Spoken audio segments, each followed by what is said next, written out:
Assalamu alaikum. My name is Abdus Samad, but you can call me Brother John. Today I would like to share something I discovered when I embraced Islam and began practicing recitation in Dhikr, reciting the names of Allah in the verses of the Qur'an. Because of my past, as some of you know, I spent many years studying and practicing meditation in various Asian traditions. Through that, I developed a certain sensitivity and awareness of the body. My inner perception, what in modern scientific language is called interoception and proprioception, became more refined. I learned to notice subtle changes in the body that many people do not perceive unless they train for it. When I began reciting the Qur'an and the names of Allah, I started to observe their effects directly in my body. And when I say body, I mean at every level, from the most obvious physical sensations to the more subtle levels of experience, including emotional and energetic states. The impact was powerful and deeply transformative. What surprised me the most was how strong these effects were, especially compared to mantra repetition practices I had previously learned in Buddhist, Tibetan, and Taoist traditions. These traditions also work with sound. They also recognize that vibration affects the whole human being. For example, in Tibetan and Japanese traditions, there is a strong emphasis on primordial sounds like ah and hu. These are considered foundational and powerful. When I encountered Islamic recitation, I noticed immediately that these same sounds are present and central in Arabic, like for example, Allah or Hu. It is not surprising that other traditions discovered some of these effects through experimentation or maybe even revelation. Who knows? But it is not surprising that if these sounds are so important and primordial, you would find them very present in the Qur'an. The Qur'an comes from the Creator himself, who knows the human being better than the one who created him, who knows the power of sound, the structure of the body, the psychology of the heart, better than him. Allah tells us in the Qur'an that there is shifa, healing in it. This healing is not limited to intellectual or spiritual meaning alone. It includes a direct effect of recitation on the heart, the nervous system, the emotions, and the inner state. Through sound, the whole being is affected. Many people have noticed that reciting the Qur'an brings calm, tranquility, and relief. This is well known. But what interested me was understanding how this may work. In the contemplative traditions I studied before Islam, it is understood that every thought has an effect on the body. What we call emotions are the physical component of thoughts. If you observe carefully, you will see that stressful thoughts immediately create tension in the body. Repeated negative thinking can even lead to illness. In the same way, positive and peaceful states can bring healing. This is part of why techniques like auto-suggestion or hypnotherapy can work. Thoughts can be understood as subtle inner sounds. You do not hear them with the ears, but the mind hears them. They influence the body through subtle patterns. Sound, however, is a more direct vibration. When you speak, your throat, your chest, your skull, an entire body vibrate. This vibration has an immediate physical and emotional impact. If someone is habitually angry, for example, this pattern is not only in the mind, it becomes embodied. It is stored as tension and conditioning in the body. This is why it is often difficult to change mental habits through thinking alone. The body pulls the mind back into old patterns. In traditional Chinese practices, they speak about stagnation, blocked or rigid patterns that prevent the natural flow of life. Many methods aim to dissolve these patterns: movement, breath, acupuncture, herbs, and also sound.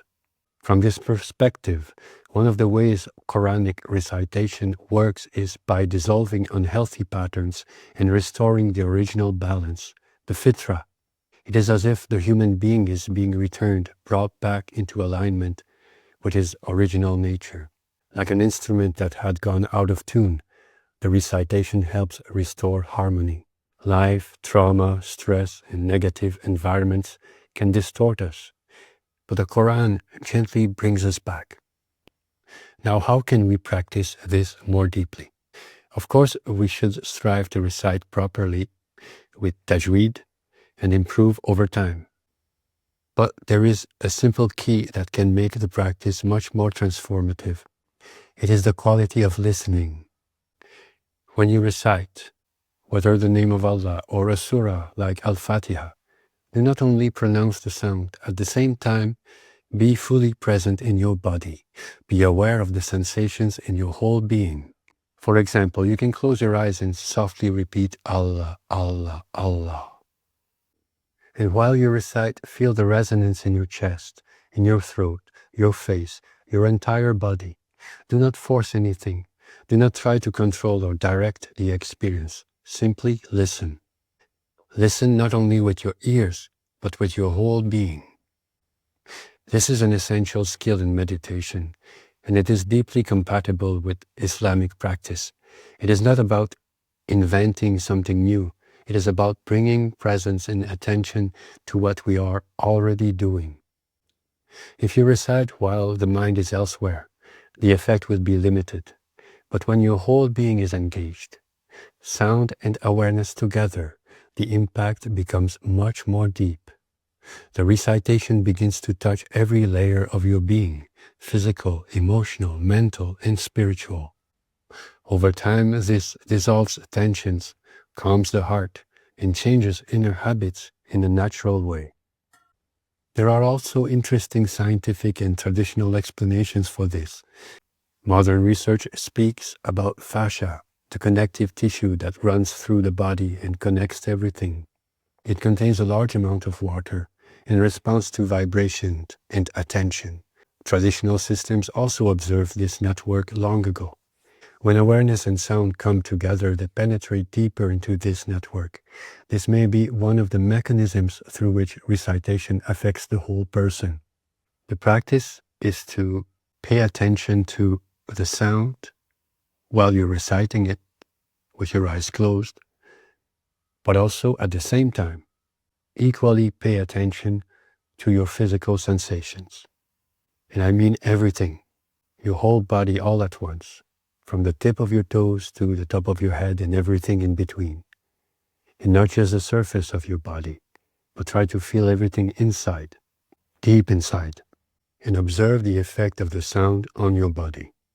If you hold in your awareness both the sound and the physical sensations, you will see an effect. You will perceive something. But remember, don't direct anything. Don't try to hold your attention in some area more than another one, or bring the sound in some place. Just listen. Listen to the sound and what it does to your physical sensations with your eyes closed. And you will see. Listen carefully. You will see something happen. And with practice, you will feel deeper and deeper levels of the effects of the sound. Because this network, this fascia, if you want to call it that way, this network of connective tissues goes very deep and everywhere. It surrounds your organs, your muscles.